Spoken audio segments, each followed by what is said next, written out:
Welcome back to my YouTube channel with Gyan academy. I am CA Krishna Moda और हम अपने पिछले लेक्चर में कंटिन्यू कर रहे थे बैंक रिकंसिलिएशन स्टेटमेंट के साथ। हम फॉर्मेट सीख लिए थे, बैंक रिकंसिलिएशन स्टेटमेंट बनाया कैसे जाता है। हम बोले बहुत ही ज़्यादा सिंपल है, इसमें कुछ भी नहीं करना है, 3 कॉलम्स बनाने हैं, एक पर्टिकुलर्स और 2 अमाउंट। और उसमें हम या तो कैश बुक बैलेंस के साथ स्टार्ट करेंगे या तो पासबुक बैलेंस के साथ स्टार्ट करेंगे। उसके बाद हम कुछ आइटम्स ऐड करेंगे, कुछ लेस करेंगे and we'll arrive at the other balance. मतलब कैश बुक बैलेंस अगर स्टार्ट करें तो we'll arrive at the passbook balance, अगर पासबुक बैलेंस के साथ स्टार्ट करें तो we'll arrive at the cash book balance. हम उसमें से फेवरेबल बैलेंस जो है अगर सम में दिया हुआ रहता है हमें, तो हम वैसे सम्स भी देखे, कुछ एग्जांपल्स देखे थे। आज के लेक्चर में हम बाकी सम्स भी देखेंगे। हम क्या सम्स देखेंगे? हम अनफेवरेबल बैलेंस के सम्स देखेंगे। अनफेवरेबल बैलेंस मतलब बैंक ओवरड्राफ्ट का केस हम देखेंगे कि जब हमें बैंक ओवरड्राफ्ट बैलेंस दिया हुआ है as per cash book and bank overdraft balance अगर दिया हुआ है एज पर पासबुक। और मैं आपको लास्ट लेक्चर में भी ये बता रहा था कि आपके बुक्स में हो सकता है आपको बता रहा हो कि अगर आपको ओवरड्राफ्ट बैलेंस दिया हुआ है तो फिर आप जैसा सीखे हो पिछली क्लास में, जैसा हम फॉर्मेट में सीखे, अगर आप कैश बुक बैलेंस से स्टार्ट कर रहे हो तो आप जो आइटम्स को ऐड करते हो आपको आपकी बुक्स में बताएंगे कि अगर आप अनफेवरेबल बैलेंस से स्टार्ट कर रहे हो आप ऐड वाले आइटम्स को लेस कीजिए, लेस वाले आइटम्स को ऐड कीजिए। बट मैं मानता हूं कि उससे कंफ्यूजन होगा आपको, तो हम कुछ नहीं करेंगे, हम इसको एकदम वैसे ही ट्रीट करेंगे जैसे हम एक फेवरेबल बैलेंस का केस को हम ट्रीट कर रहे थे। इस पर आप बिल्कुल भी कंफ्यूज मत होइएगा। हम अभी तक जो सीखे हैं हम वही तरीके से आज अनफेवरेबल बैलेंस वाले सम्स भी सॉल्व करेंगे और आप देखोगे कि आपका आंसर जो है एग्जैक्टली मैच करेगा आपके बुक के आंसर के साथ। इसलिए there is no need to worry about favourable और unfavourable balance and we'll just treat the sum on merit. मतलब जैसा दिया रहेगा, हम जैसा जानते हैं करना, हम वैसे ही चलेंगे। ठीक है, चलिए फिर शुरू करते हैं आज का लेक्चर। हम बाकी सम्स भी देखेंगे और उसके बाद हम कुछ ऑब्जेक्टिव क्वेश्चंस भी सॉल्व करेंगे, क्योंकि ऑब्जेक्टिव क्वेश्चंस उतना ही इंपॉर्टेंट है जितना प्रैक्टिकल सम्स है। ठीक है, आई होप आपको मेरे लेक्चर्स पसंद आ रहे हैं। Please do like, share and subscribe. चलिए आइए देखते हैं आज का पहला सम। दिस इज क्वेश्चन नंबर 21 और आज भी हम जो सम्स कर रहे हैं वो टीएस ग्रेवाल के बुक से कर रहे हैं। TS Grewal accounts book for class 11 CBSE. ठीक है, अगर आपके पास बुक है तो साथ साथ में आप क्वेश्चन पढ़िए, क्वेश्चन नंबर 21। और अगर नहीं है तो आप स्क्रीन पे देखिए, स्क्रीन पे मैं सम आपको दिखा रहा हूं, आप साथ साथ देखिए भी और इसका स्क्रीनशॉट ले लीजिए, आप कहीं पे कॉपी पेस्ट कर लीजिए जिससे कि ये सम आपके रिकॉर्ड्स में रहे। ठीक है, चलिए आइए देखते क्या सम है। So from the following particulars ascertain the passbook balance of messrs Deepak and company as on 31 March 2024। तो इसमें दिया हुआ है सबसे पहले तो bank overdraft balance as per cash book on 31 March 2024 63,400। तो यहाँ पे हमें बैंक ओवरड्राफ्ट बैलेंस दिया हुआ है और दिया हुआ है एज पर कैश बुक। तो कैश बुक में अगर बैंक ओवरड्राफ्ट बैलेंस है तो इसका मतलब वो क्या है, डेबिट है कि क्रेडिट? वो क्रेडिट है, क्योंकि ऐसे तो बैंक बैलेंस हमारे लिए क्या है, एसेट होता है, एसेट मतलब डेबिट होता है। लेकिन अगर वो ओवरड्राफ्ट है इसका मतलब जितना हमारे पास बैलेंस था उससे ज्यादा हम विड्रॉ करके रखे हुए बैंक से। ठीक है, so this is your negative balance. फिर दिया हुआ है हमें interest on overdraft for 6 months ending 31st March 2024 1600 is entered in the passbook। तो इसका मतलब कुछ ओवरड्राफ्ट जो हमारा बैलेंस है उस पर इंटरेस्ट बैंक हम पे चार्ज किया है, 6 months का इंटरेस्ट हम पे चार्ज किया है 1600। और ये चार्ज के मतलब हमारे पासबुक बैलेंस से इतना कम हुआ है। और जाहिर सी बात है अगर हमें बोला जा रहा है कि हमें पासबुक बैलेंस दिया हुआ है और हमें अराइव करना है at our cash book balance, मतलब हम कैश बुक बैलेंस में अपना कैश बुक में इसको रिकॉर्ड नहीं किए। मतलब हम जो इंटरेस्ट चार्ज हुआ है, जो बैंक काट रखा है इतना पैसा, वो हम अपने कैश बुक में डिडक्ट नहीं किए गए। तो अगर हम देखें जो नॉर्मल हम सीखे अभी तक, और कुछ भी नहीं करना हमें, हम कैश बुक और पासबुक बोले जो भी हम बैलेंस से स्टार्ट करें हम दूसरे बैलेंस पे अराइव करें, तो जो जिस बैलेंस में हम अराइव करें उस बैलेंस को हम नहीं छुएंगे। तो यहाँ पे हम कैश बुक से स्टार्ट करें, पासबुक बैलेंस को हम छेड़ेंगे नहीं। ये हमें बोल रहा है कि हमारे पासबुक में 1600 रुपया चार्ज हुआ है, कैश बुक में वो चार्ज नहीं हुआ है। तो कैश बुक ऊपर है, पासबुक नीचे है, और हमें अराइव करना है कैश बुक से पासबुक पे। तो हमें कैश बुक से ये कम करना होगा। अभी आप बिल्कुल मत सोचिए फेवरेबल बैलेंस हम स्टार्ट करें कि अनफेवरेबल, आप नॉर्मल सर्कमस्टेंस लो। हम जो लास्ट क्लास में देखिए फेवरेबल बैलेंस अगर हम स्टार्ट करते हैं, अगर डेबिट बैलेंस होता है कैश बुक का, तब हम क्या करते हैं, कैश बुक अगर ऊपर है, पासबुक अगर नीचे है, हम कैश बुक को नीचे ले आएंगे। सो इसको हम लेस करेंगे। Next, bank charges of ₹300 for the above period are debited in the passbook. वापस से कुछ चार्जेस है, बैंक चार्जेस है 300 रुपए का, जो पासबुक में हम डिडक्ट कर रखे, डेबिट कर रखे, मतलब पासबुक में अगर डेबिट है मतलब लेस किए, और कैश बुक में अगर डेबिट है मतलब हम बढ़ा रखे। पर यहाँ पे हम बोले पासबुक में डेबिट हुआ है 300, जो हम कैश बुक में नहीं डिडक्ट किए। इसका मतलब वापस से कैश बुक ऊपर है, पासबुक नीचे है, पासबुक में डिडक्ट कर रखे हैं, तो कैश बुक को भी हम नीचे ले आएंगे, तो हम इसको भी लेस कर देंगे।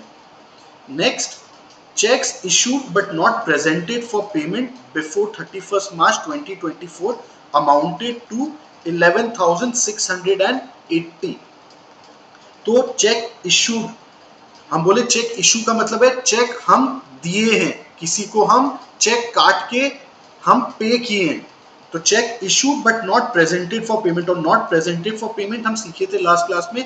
इसका मतलब हम जिसको चेक काट के दिए हैं वो अभी तक उस चेक को अपने बैंक में जमा नहीं कराया, सो वो प्रेजेंट नहीं किए अपने बैंक में। इसका मतलब हम जब चेक काटे थे, हम अपनी कैश बुक से उतना अमाउंट लेस कर दिए थे, पर जब तक जिसको हम वो चेक काट के दिए हैं वो अपने बैंक में जब तक उसको प्रेजेंट नहीं कर देता है, हमारे बैंक से वो अमाउंट नहीं कटा होगा। इसका मतलब हमारा कैश बुक इस बार नीचे है, पासबुक ऊपर है, तो हमें कैश बुक को ऊपर ले जाना होगा पासबुक से मैच करने के लिए। इसका मतलब हम इसको ऐड करेंगे फिर। क्लियर है? अभी तक हम बिल्कुल जैसे फेवरेबल बैलेंस को ट्रीट करते हैं वैसे ही सम को देख रहे हैं, अभी तक कुछ भी इसमें नया नहीं है। ठीक है, फिर number 5, checks deposited into bank but not cleared before 31st March 24 were for 21,700। इसका मतलब हमें चेक मिला था हमारे कस्टमर से और हमने जमा भी करा दिया बैंक में, पर बैंक अभी तक उस अमाउंट को जो है हमारे अकाउंट में क्रेडिट नहीं किया है, जमा नहीं किया है उस अमाउंट को, मतलब पासबुक में अभी तक वो अमाउंट दिख नहीं रहा, जो हमें मिल जाना चाहिए था। हम कैश बुक में तो जैसे ही डिपॉजिट किए बैंक में हम रिकॉर्ड भी कर लिए होंगे, तो हम अपना कैश बुक को बढ़ा दिए होंगे, पासबुक में अभी तक ये अमाउंट नहीं आ रहा है, तो हमें नीचे लाना होगा। किसको नीचे लाना होगा? अपने कैश बुक को नीचे लाना होगा। समझ आ रहा है? तो इसीलिए इसको भी हमें लेस करना है। फिर last, interest on investments collected by the bank is credited in the passbook ₹12,000। इसका मतलब वापस से कुछ इंटरेस्ट बैंक कलेक्ट किया होगा, कुछ इन्वेस्टमेंट कर रखे, उस पर इंटरेस्ट आया होगा, वो डायरेक्टली हमारे बैंक में जमा हो गया, पर अभी तक हमें पता नहीं चला उस बारे में। तो हम अपनी कैश बुक में अभी हम उस बैलेंस को बढ़ाए नहीं है, पर पासबुक हमारा बढ़ गया है, तो पासबुक ऊपर है, कैश बुक नीचे है, पर क्योंकि हम स्टार्ट करें कैश बुक से, हम अराइव करें पासबुक पे, तो हमें कैश बुक को पासबुक तक ले जाना होगा, मतलब ऊपर करना होगा कैश बुक को। इसका मतलब ये भी ऐड होगा। क्लियर है? तो इसमें 2 आइटम्स ऐड किए हैं, बाकी सारे आइटम्स लेस वाले हैं हमारे पास, मतलब 3 आइटम्स लेस किए हैं। चलिए फिर हम बना लेते हैं अपना format. Bank reconciliation statement as on 31st March 2024, और फॉर्मेट तो हम बोले बड़ा ही सिंपल है, इसमें कुछ है ही नहीं।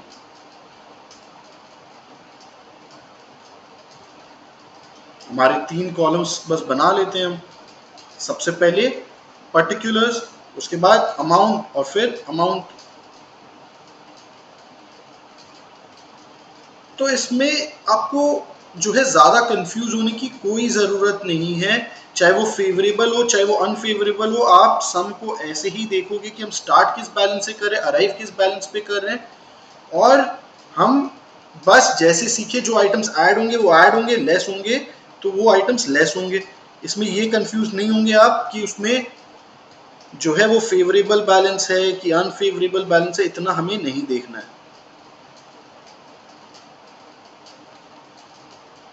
सो हम स्टार्ट करें कैश बुक के साथ। So balance as per cash book, और हम बोले ओवरड्राफ्ट बैलेंस है तो क्रेडिट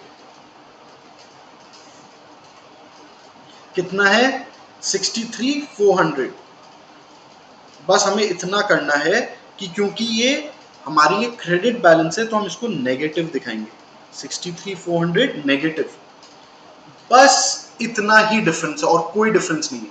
और आपको जो है कंफ्यूज होने की कोई जरूरत नहीं है कि ये फेवरेबल है तो आप उल्टा चलो या अनफेवरेबल है तो आप उल्टा चलो, ऐसा कुछ नहीं करना है हमें। अगर हमें नेगेटिव बैलेंस दिया है तो हम खाली उसका साइन नेगेटिव रिकॉर्ड कर लेंगे, उसके बाद बाकी जैसे हम ऐड करते हैं तो ऐड करेंगे, लेस करते हैं तो लेस करेंगे। ठीक है, तो अब ऐड,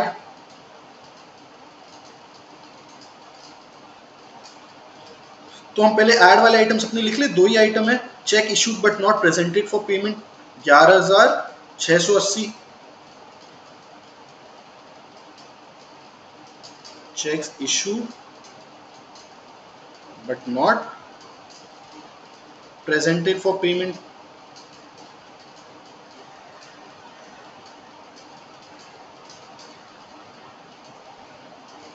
11,680।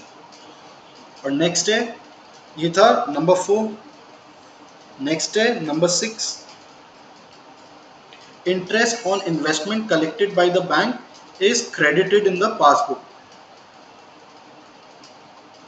इंटरेस्ट ऑन इन्वेस्टमेंट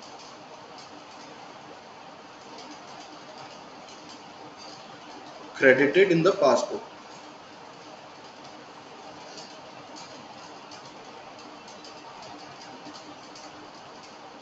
ये कितना है 12,000 है। बस हमारे पास दो ही आइटम्स है ऐड के लिए, हम ये दोनों आइटम्स को ऐड कर लेते हैं।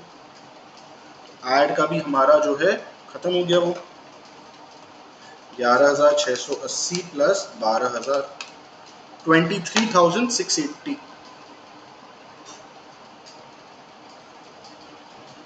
ठीक है, अब लेस वाले आइटम्स देख लेते हैं। इसमें सबसे पहले क्या है, इंटरेस्ट ऑन ओवरड्राफ्ट 1,600 रुपए।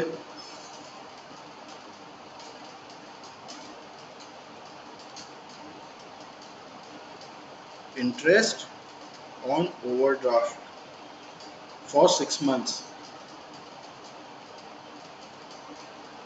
नॉट रिकॉर्डेड,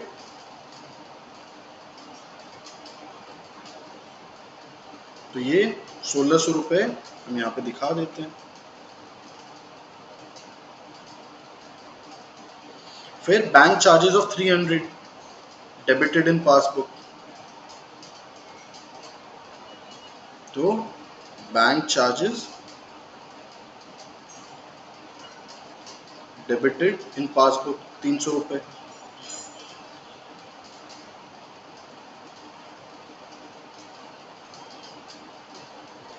सिंपल, बिल्कुल सिंपल, इस सम में कुछ भी डिफिकल्ट नहीं है क्योंकि हम तो इसको ट्रीट ही करें एक नॉर्मल सम की तरह। नेक्स्ट, फिर एक और आइटम रह जाता है लेस करने का, which is item number 5, checks deposited into bank but not cleared ₹21,700। checks deposited into bank but not cleared।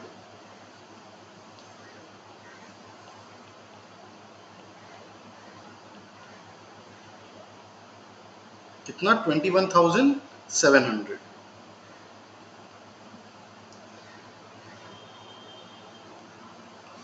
ठीक है, तो बस इतने ही आइटम्स थे हमारे पास।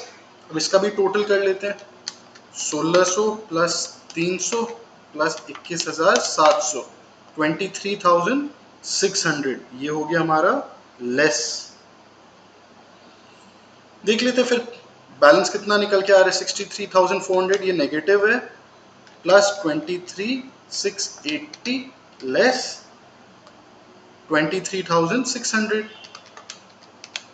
तो हमें मिल रहा है 63,320 और ये भी नेगेटिव है। तो बैलेंस एज पर पासबुक, ये क्या होगा, डेबिट की क्रेडिट, डेबिट क्योंकि अनफेवरेबल है, कितना 63,320। तो इसीलिए मैं बोल रहा हूं कि चाहे आपको फेवरेबल बैलेंस दिया हो चाहे अनफेवरेबल हो, आपका सम सॉल्व करने का तरीका बिल्कुल भी चेंज नहीं होगा।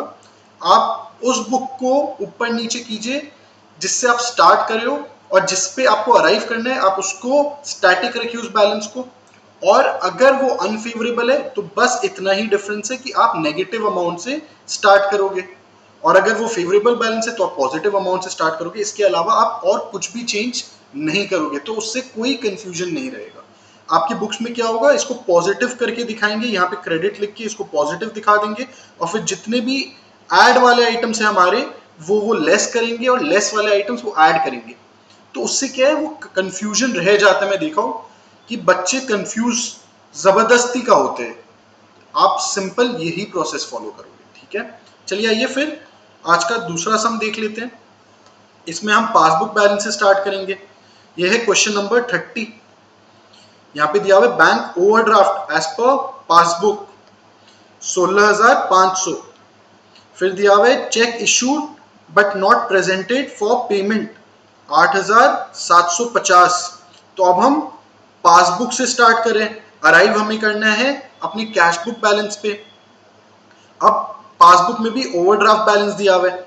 अब यहाँ बोले check issued but not presented for payment, इसका मतलब जैसे ही चेक इशू होगा कैश बुक नीचे हो गया, पर क्योंकि नॉट प्रेजेंटेड फॉर पेमेंट है मतलब पासबुक ऊपर है। अब पासबुक से हमें कैश बुक पे आना है तो इसको हम लेस कर देंगे। Next, check deposited with bank but not collected 10,500। अब कैश बुक ऊपर है, जैसे ही चेक डिपॉजिट हुआ होगा, बट बैंक अभी तक उसको कलेक्ट नहीं किया है। किससे कलेक्ट नहीं किया है, जिसके अकाउंट से पैसे आने हैं बैंक उससे अभी तक वो पैसे कलेक्ट नहीं किए, तो वो पासबुक में अभी तक आ नहीं रहे। पर हमारा कैश बुक ऊपर है, पासबुक नीचे है, तो हमें पासबुक से कैश बुक पे जाना है, तो हम इसको ऐड कर लेंगे। फिर cheque recorded in cash book but not send to the bank for collection 2,000। वापस से क्या हो रहा है कि हम कोई चेक कैश बुक में रिकॉर्ड किए हैं पर अभी तक हम बैंक में जमा ही नहीं कराए, तो वापस से कैश बुक ऊपर है पासबुक नीचे है, मतलब हमें पासबुक से कैश बुक की तरफ आना है, तो हमें इसको भी ऐड करना होगा। Payment receive from customers directly by the bank, इसका मतलब पेमेंट पासबुक में आ गया है पर कैश बुक में अभी तक रिकॉर्ड नहीं हुआ है, तो हमें कैश बुक पे जाना है, पासबुक से कैश बुक पे जाना है, तो हमें पासबुक को नीचे करना होगा, ठीक है। Bank charges debited in the passbook, इसका मतलब पासबुक नीचे है कैश बुक ऊपर है, तो हमें ऐड करना होगा ये। Premium on life policy of Sanjay paid by the bank on standing advice, इसका मतलब हमने कोई लाइफ पॉलिसी का पेमेंट कर दिया, मतलब ये है तो ड्राइंग क्योंकि पर्सनल एक्सपेंस है और वो बैंक से पेमेंट हो चुका है, तो पासबुक में तो हमारा बैलेंस कम हो गया है। कैश बुक अभी भी ऊपर है क्योंकि कैश बुक नहीं आएगा नहीं, it is a personal expense, तो हमें क्या करना होगा, हमें पासबुक को बढ़ाना होगा, तो this is also addition. Bank had debited 3,100 for payment of electricity bill. It was not recorded in cash book. इसका मतलब पासबुक नीचे पेमेंट हो गया, बैलेंस कम हो गया, कैश बुक में अभी तक नहीं हुआ है, तो पासबुक में हमें ये बैलेंस बढ़ा देना होगा, तो this is also add. Clear है। चलिए फिर शुरू कर लेते हैं, फॉर्मेट बनाते हैं जल्दी से। Bank reconciliation statement as on 31st March 2024। ये फॉर्मेट बना लेते हैं हम, 3 कॉलम्स हमारे।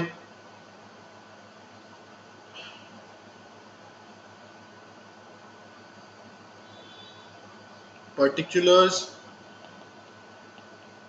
अमाउंट और अमाउंट, ये डिटेल्स है। अब सबसे पहले स्टार्ट करते हैं बैलेंस एज पर पासबुक के साथ।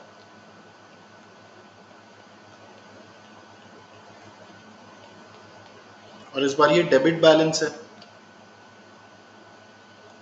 16,500, नेगेटिव दिखाते हैं इस अमाउंट को। बस फिर तो हमें कोई टेंशन ही नहीं है। सबसे पहले ऐड, सारे ऐड वाले आइटम्स देख लें। कौन सा आइटम ऐड हो रहा है? Number 3, check deposited with bank but not collected. तो बैंक में अभी चला गया था वो चेक, पर अभी तक बैंक अभी उसको रिफ्लेक्ट नहीं कर रहे, तो कैश बुक ऊपर है, पासबुक नीचे है, पासबुक को कैश बुक पे ले जाना है, तो ऐड करना है cheque deposited but not collected. Amount है 10,500। Number 3, check deposited but not collected,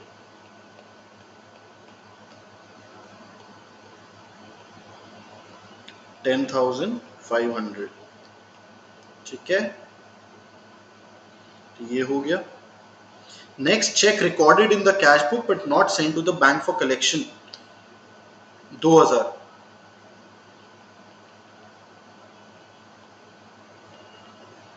check recorded in cash book but not deposited in bank, कितना था ये? 2,000।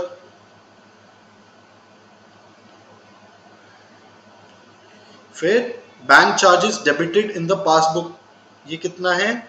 ये है 200। नंबर 6,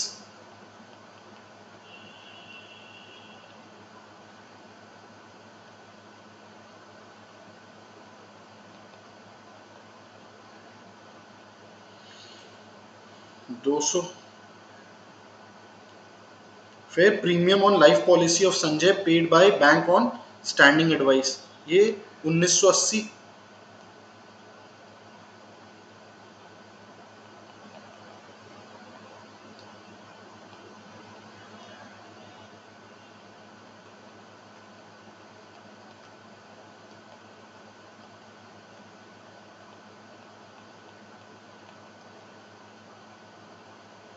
उन्नीस सौ अस्सी।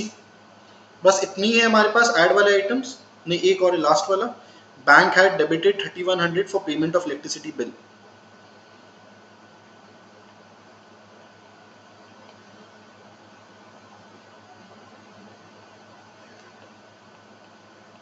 पेमेंट ऑफ इलेक्ट्रिसिटी बिल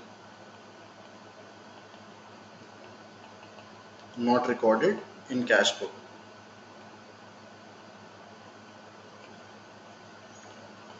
इसीलिए मतलब पासबुक कम हो गया था पर कैश बुक ऊपर है, कैश बुक में अभी तक रिकॉर्ड नहीं हुआ है, तो हमें पासबुक को ऊपर करना होगा जिससे हम कैश बुक के बैलेंस पे आ पाए। ये है 3100। बस हो गए हमारे सारे ऐड वाले आइटम्स, इसमें तो कुछ भी नहीं था। 10,500 प्लस 2,000 प्लस 200 प्लस 1980 प्लस 3100, 17,780। ये है हमारे सारे ऐड वाले आइटम्स। अब लेस वाले देख लेते हैं। लेस वाले दो ही आइटम है हमारे पास। पहला है cheque issued but not presented for payment, 8750।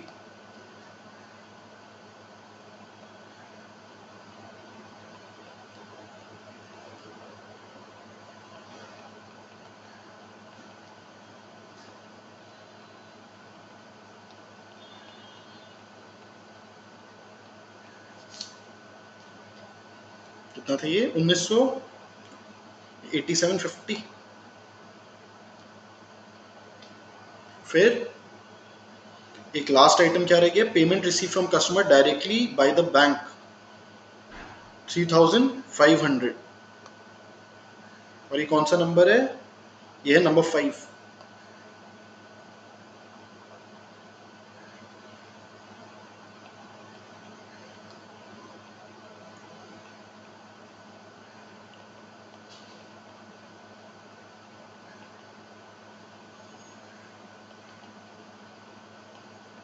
Directly into bank,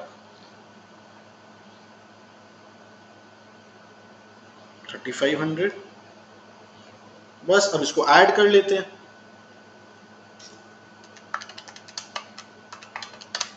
12,250।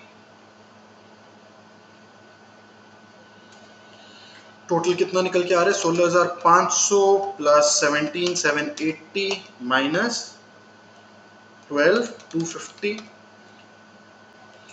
तो यहाँ पे 10,970 और ये भी नेगेटिव है।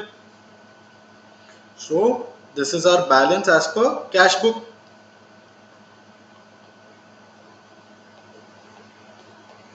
जो कि क्या है? क्रेडिट बैलेंस है 10,970। तो अब देख रहे हो, जैसा हम सीखे थे पिछले क्लास में, हम वैसे का वैसा सम सॉल्व करें, कोई भी इसमें कंफ्यूजन नहीं है। और आप भी, मैं तो सजेस्ट करूंगा ऐसे ही फॉलो कीजिए, जिससे आपके लिए बीआरएस एकदम सिंपल हो जाए। उसमें आपको जो है 100 तरह के रूल्स याद नहीं करने पड़ेंगे कि कब ऐड करने, कब लेस करना है। बस आप इतना फंडा समझ लीजिए, स्टार्ट हम जिस भी बुक के साथ करें, हम उसको ऊपर या नीचे करेंगे to arrive at the other books balance. ठीक है, बहुत ही आसान है। आइए चलिए अब हम कुछ ऑब्जेक्टिव टाइप ऑफ क्वेश्चंस देख लेते हैं।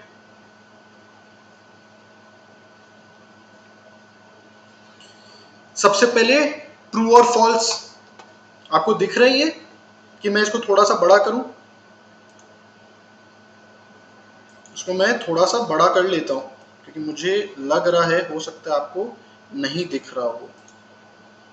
ये भी हम जो ऑब्जेक्टिव टाइप ऑफ क्वेश्चंस कर रहे हैं, ये भी हमारे टीएस ग्रेवाल वाले बुक से ही है। ठीक है, अब बेटर है।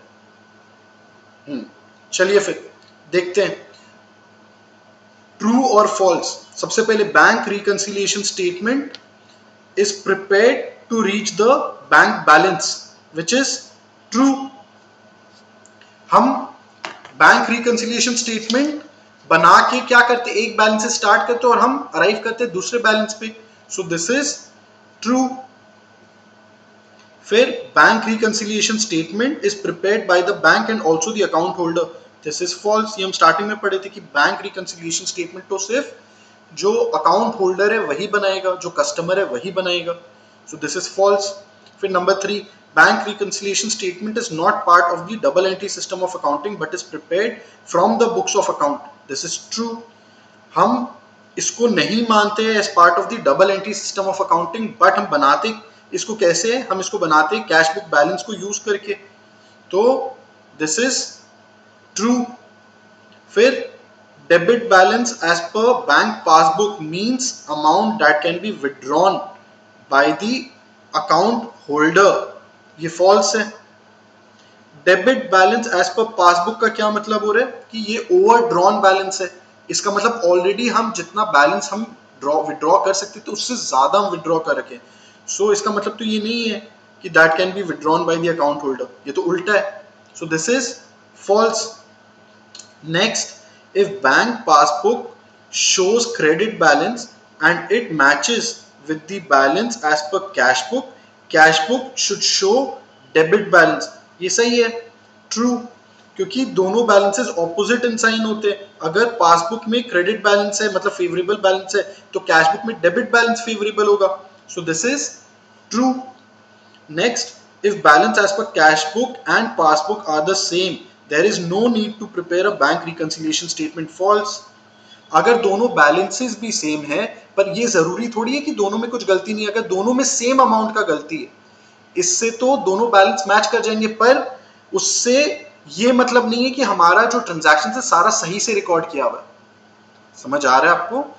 इसका एग्जाम्पल क्या हो सकता है? इसका एग्जाम्पल आप ऐसे समझिए, अगर कैश बुक बैलेंस है हमारे पास लेट्स से 100 रुपए, और वो हमारे पास फेवरेबल बैलेंस है, डेबिट है, और हमारे पास पासबुक में क्या है, हमारे पास क्रेडिट बैलेंस है 100 रुपए। दोनों में बैलेंस बिल्कुल सेम है, पर लेट्स सपोज हम क्या किए, हम कैश बुक में कोई चेक इशू किए which is not yet been presented for payment. कितने का? 50 रुपए का। ठीक है, तो ये 50 रुपए का अभी डिफरेंस चल रहा था दोनों में, पर सिमिलरली क्या हुआ, पासबुक में भी एक कोई गलती हो रहा है। क्या गलती हो रहा है? लेट्स सपोज पासबुक में हमें अभी क्या करना था, 100 रुपए हम कैश बुक बैलेंस से स्टार्ट करें और हमें अराइव करना है पासबुक बैलेंस में, तो हमें वो 50 रुपए ऐड कर लेने थे, तो निकल के क्या आता, होता तो 150 रुपीज पासबुक में बैलेंस, लेकिन अभी पासबुक में बैलेंस कितना है, 100 ही है। क्यों है, क्योंकि पासबुक में हम क्या कर रखे हैं, हम पासबुक में गलती से कुछ 50 रुपए हम डेबिट कर रखे और ये पासबुक में गलती हुई है, इसलिए पासबुक का बैलेंस 50 रुपए कम है। तो अभी हम क्या करेंगे, कैश बुक में इसको क्या करेंगे, लेस कर देंगे। तो हमारा पहले तो 50 रुपए हम ऐड किए to arrive at the passbook balance, और पासबुक में ये जो गलती है इसको हमें क्या करना पड़ेगा, इसको हमें कैश बुक से कम करना होगा to arrive at the passbook balance, तब जाके हमारा दोनों 100 है। तो बैलेंस तो दोनों 100 है, पर इसमें प्रॉब्लम क्या हो रही है कि इसमें हमारा डिफरेंस पता नहीं चल रहा है। तो इसका ये मतलब नहीं, अगर दोनों बैलेंस मैच करें तो आपको बीआरएस बनाने की जरूरत नहीं है। हम बीआरएस तो तब भी बनेंगे, और जब बीआरएस बनेंगे तभी हमें पता चलेगा कि ये जो दो गलतियां हैं वो हमें सही करना है। ठीक है, so this is false. Next, when credit balance as per passbook is the starting point, uncollected check are subtracted. So अगर क्रेडिट बैलेंस है पासबुक में मतलब फेवरेबल बैलेंस है, uncollected cheques are subtracted. Uncollected cheque का मतलब कि bank में हमने कुछ चेक जमा कराया था पर वो अभी तक जो है क्रेडिट नहीं हुआ है, तो इसका मतलब हमारा कैश बुक ऊपर है, पासबुक नीचे है, और हम पासबुक से स्टार्ट कर रहे हैं। तो हम इस केस में क्या करेंगे, इस केस में हम उसको ऐड करेंगे, तो ये फॉल्स है क्योंकि पासबुक हमारा स्टार्टिंग पॉइंट है और पासबुक में वो बैलेंस अभी रिफ्लेक्ट नहीं हो रहा है, पर कैश बुक हमारा ऊपर है तो पासबुक को भी हम ऊपर लेके चलेंगे, इसका मतलब हम ऐड करेंगे। So this will be added and not subtracted, इसीलिए फॉल्स है। Next, balance as per passbook is 28,000 debit, मतलब अनफेवरेबल बैलेंस है हमारे पास 28,000। If checks of 5,000 deposited were not credited by bank, तो मतलब 28,000 से हम स्टार्ट करें नेगेटिव और बोल रहे हैं इफ 5,000 का चेक हम बैंक में तो डिपॉजिट कर दिए पर अभी तक क्रेडिट नहीं हुआ है, तो हम अराइव करें कैश बुक बैलेंस पे, इसका मतलब हमें ये ऐड कर लेना चाहिए। और check issued of 7,000 were not presented for payment, इसका मतलब हम कोई चेक इशू किए अपने कैश बुक से लेस किए पर अभी तक वो हमारे वेंडर ने प्रेजेंट नहीं किया है पेमेंट के लिए, तो इस 7,000 से अभी हमारा कैश बुक जो है डाउन है, तो हमें अपने पासबुक को भी डाउन कर लेना चाहिए। फिर तो हमारे पास बैलेंस कितना आ रहा है, 30,000 नेगेटिव आ रहा है, which is balance as per cash book will be 30,000 credit. This is true.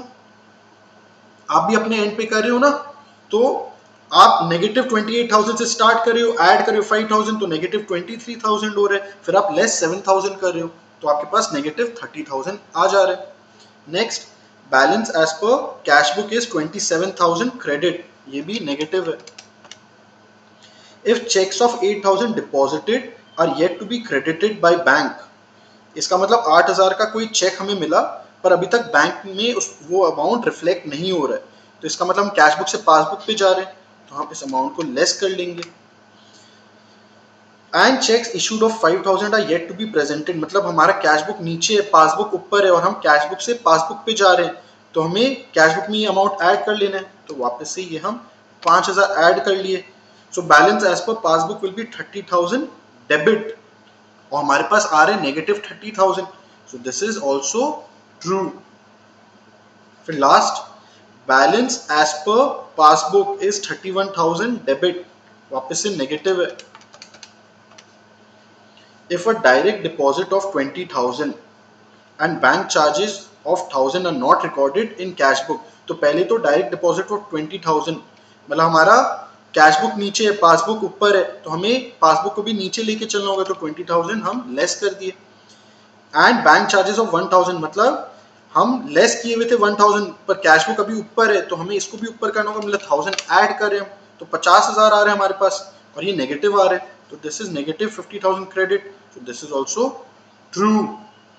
Clear है, बहुत आसान है ये सब, एक बार हमें लॉजिक समझ में आ जाता है फिर हम कोई भी सम इसमें सॉल्व कर सकते हैं, इसमें कोई डिफिकल्टी वाली बात ही नहीं है ना। तो चलिए फिर देखते हैं next, fill in the blanks.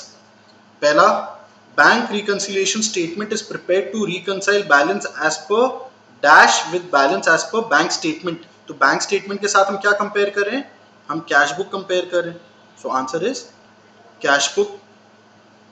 Next, bank reconciliation statement is not part of dash of accounting, तो ये हो जाएगा it is not part of double entry system.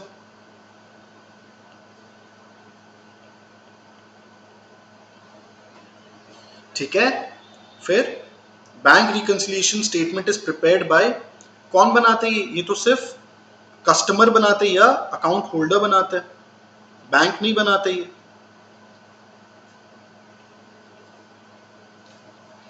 फिर debit balance in the cash book means dash balance as per passbook, तो debit balance मतलब credit balance, opposite in sign, credit balance as per passbook.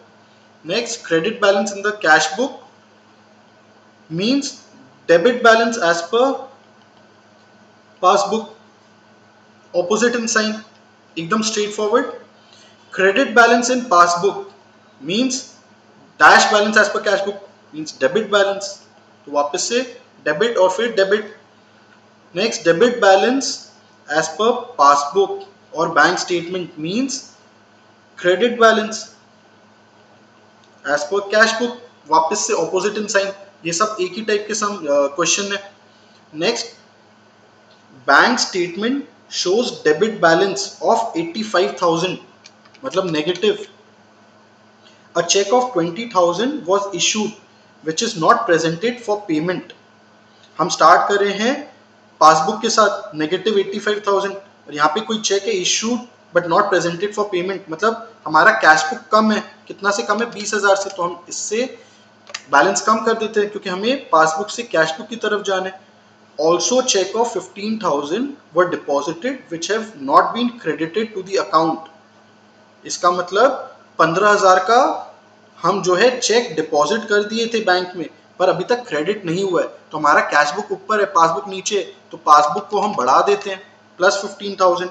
Overdraft balance as per cash book is हमारे पास आ रहे negative 90,000, तो ये 90,000 का overdraft balance है। क्लियर है, ये भी सिंपल था। Next, balance as per cash book is 50,000, ये लग रहा है फेवरेबल बैलेंस है क्योंकि कुछ भी नहीं बोल रहे, तो जब बस बैलेंस बोला जाए हम मानेंगे इट इज फेवरेबल बैलेंस, तो 50,000 हमारे पास पॉजिटिव बैलेंस है। Cheques of 7,600 were deposited but not credited by the bank, तो 7,600 का हमें चेक मिला था, मतलब हम कैश बुक बढ़ा दिए थे पर अभी तक वो बैंक में जमा नहीं हुआ है, तो 7,600 हम लेस कर देते, हमें कैश बुक से पासबुक पे जाना है और कैश बुक ऊपर है तो हम 7,600 लेस कर दे रहे हैं। And cheques of 7,000 issued have not been presented for payment, और हम 7,000 का चेक काट दिए थे, मतलब हम कैश बुक को कम कर दिए थे पर अभी तक it is not been presented for payment, तो हमारा कैश बुक कम है पासबुक ऊपर है, तो हम कैश बुक को भी ऊपर कर देते हैं 7,000 से, तो हमारे पास balance as per passbook is 49,400। Clear है। Last, overdraft balance as per cash book is 30,000, मतलब ये नेगेटिव 30,000 है कैश बुक में। Cheques deposited of 5,000 not been credited by the bank, मतलब हम 5,000 का चेक जमा किए थे पर अभी तक पासबुक में वो नहीं दिख रहे, तो कैश बुक हमारा ऊपर है पासबुक हमारा नीचे है, तो हमें इसको लेस कर देना होगा 5,000। And cheque issued of 7,000 are not presented for payment, balance as per bank statement is, तो चेक हमने काटा था 7,000 का, मतलब हमारा कैश बुक कम है पासबुक ऊपर है क्योंकि अभी तक it is not been presented for payment, तो हमें कैश बुक को भी बढ़ा देना होगा, कितना से 7,000 से कैश बुक बढ़ा देना चाहिए, तो हमारे पास बैलेंस निकल के आ रहे हैं नेगेटिव 28,000, और इसमें बोल रहे हैं balance as per bank statement is 28,000 overdraft, क्योंकि ये नेगेटिव है और यहाँ पे भी दिया हुआ है 28,000 ओवरड्राफ्ट। ठीक है, तो फिर हम देख लिए कि इस टाइप के ऑब्जेक्टिव क्वेश्चंस में भी हो सकता है आपको सम ही दिया जाए, एक छोटा सा सम बना के वो आपसे फिल इन द ब्लैंक्स या ट्रू एंड फॉल्स के फॉर्म में भी पूछ सकते हैं। पर अगर आपका कंसेप्ट क्लियर है तो आपको कोई भी डिफिकल्टी नहीं। ठीक है, चलिए फिर आज का लास्ट क्वेश्चन देखते हैं। ये असर्शन बेस्ड क्वेश्चन है, असर्शन रीजन बेस्ड क्वेश्चन। हम बोले इसमें 4 ऑप्शन होते हैं ABCD। पहला ऑप्शन होता है assertion and reason both are correct but reason is not the correct explanation. फिर होता है both assertion and reason are correct and reason is the correct explanation of assertion। फिर assertion is correct, reason is not correct। फिर assertion is not correct but reason is correct। तो चलिए देखते हैं, हमारे पास यहाँ पे 5 क्वेश्चंस हैं। First, the difference in the balances as per cash book and passbook may arise due to time gap in recording transactions। तो हमें पता है ये बात कि difference between cash book and passbook का एक रीजन क्या है, टाइमिंग डिफरेंस। यही बोल रहा है असर्शन। रीजन में क्या है, the factors causing time gap include cheque issued but not yet presented for payment in the bank. ये भी सही है कि one of the reason of timing difference is cheque issued but not presented for payment. पर क्या ये reason explain कर रहे हैं ये कारण? दोनों फैक्चुअली करेक्ट है बट टाइमिंग डिफरेंस क्यों हो रहा है, क्या रीजन एक्सप्लेन कर रहे हैं? नहीं, ये तो खाली एक एग्जांपल आपको दे रहे हैं। ये नहीं बता रहे टाइमिंग डिफरेंस इसलिए होता है क्योंकि आप एक बुक में रिकॉर्ड कर लेते हो, दूसरे बुक में आप बाद में रिकॉर्ड करते हो। ये तो आपको खाली एक एग्जांपल बता रहे हैं। तो दोनों करेक्ट है पर रीजन एक्सप्लेन नहीं कर रहे असर्शन किस कारण से। तो इसमें क्या है, दोनों करेक्ट है but reason is not the correct explanation. तो ये हो जाएगा ए। ठीक है, फिर number 2, favorable bank balance as per cash book will be less than the bank passbook balance when there are unpresented checks for payment in the bank। favorable bank balance है मतलब हमारे पास डेबिट बैलेंस से हम start कर रहे हैं। ये बोल रहे हैं वो अगर फेवरेबल बैलेंस है it will be less than the bank passbook when there are unpresented cheques for payment. मतलब ऑब्वियसली हमारे पास कैश बुक में बैलेंस कम रहेगा। अगर हमारा जो पासबुक है उसमें अभी तक चेक जो हम पेमेंट के लिए दिए थे वो प्रेजेंट नहीं हुआ है तो कैश बुक कम है, पासबुक ऊपर है। ये भी यही बात बोल रहे हैं, when there are unpresented checks for payment then the cash book balance will be less than the passbook balance। so assertion is correct। और यहाँ पे हम बोले when payments are made by the bank as per standing instruction the balance in the passbook will be more when compared to the cash book। और हम बोले अगर कोई डायरेक्ट पेमेंट बैंक से हो जा रहा है एज पर स्टैंडिंग इंस्ट्रक्शन और अगर हम उसको कैश बुक में रिकॉर्ड नहीं कर रहे then the balance in passbook will be more than the cash book balance. ये तो उल्टा बोल रहे हैं। अगर हम कोई स्टैंडिंग इंस्ट्रक्शन से पासबुक से पेमेंट कर दिए और उसको कैश बुक में रिकॉर्ड नहीं किए तब पासबुक तो कम होगा कैश बुक से। So only A is right, assertion is right पर reason is wrong. So when only assertion is correct but reason is not correct तो ये हो जाएगा ऑप्शन सी। ठीक है, फिर नंबर 3, असर्शन में क्या बोल रहे हैं, cheque issued but not presented for payment will reduce the balance as per passbook.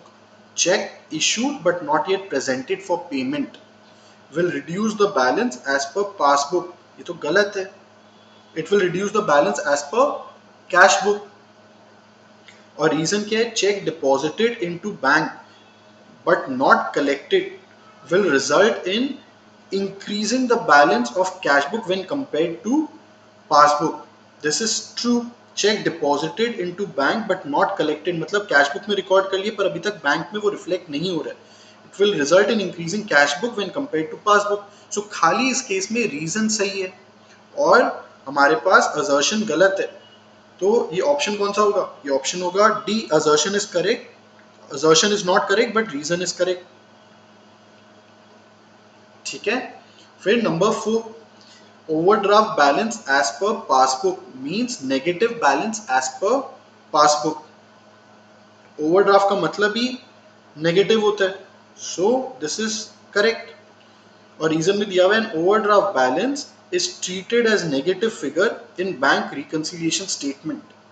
ये भी फैक्ट ही बता रहे हैं ना, ओवरड्राफ्ट बैलेंस को हम ट्रीट करते हैं as a negative figure bank reconciliation statement में, तो ये भी सही है। पर ये हमें ये नहीं बता रहे कि क्यों ओवरड्राफ्ट बैलेंस नेगेटिव बैलेंस माना जाता है पासबुक में। ये तो ये बता रहे कि बीआरएस में हम ट्रीट कैसे करते हैं नेगेटिव बैलेंस को। तो दोनों स्टेटमेंट्स करेक्ट है, but reason is not providing the explanation for assertion. तो इसका मतलब ये भी ए है, both assertion and reason are correct, but reason is not providing the correct explanation. ठीक है, चलिए फिर आज का last question. Bank reconciliation statement is prepared to reconcile bank balance as per cash book with balance as per passbook by showing all causes of difference between the two. This is true. BRS का काम ही यही है कि ये हमें दोनों balance का जो है bank balance as per cash book and passbook, ये हमें कंपेयर करता है और हमें बताता है किस कारण से डिफरेंस है। सो असर्शन इज करेक्ट। फिर रीजन में क्या बोल रहे हैं, bank reconciliation statement is prepared to detect the errors committed by bank। तो बीआरएस का काम है हमें ये बताना कि कहां कहां गलती है। तो गलती तो बैंक में भी हो सकती है, गलती हमारे एंड पे भी हो सकती है, मतलब जो अकाउंट बना रहे हैं उसके एंड पे भी हो सकती है, उसके कैश बुक में भी गलती हो सकती है। So it's not just bank, but it is prepared to detect errors committed both by bank as well as the account holder. So this is incorrect. So when only assertion is correct and reason is not correct, तो ये हो रहा है option number C. ठीक है, तो चलिए फिर आज का लेक्चर हम यहाँ पे एंड करते हैं। हमारा बीआरएस पूरा हुआ and I am definitely sure कि अब आप कोई भी सम अगर आपको दिया जाए आप वो सही से बना लोगे, क्योंकि अब आपको लॉजिक समझ में आ गया है और आप कंफ्यूज भी नहीं होगे, चाहे वो फेवरेबल बैलेंस हो चाहे वो अनफेवरेबल बैलेंस हो।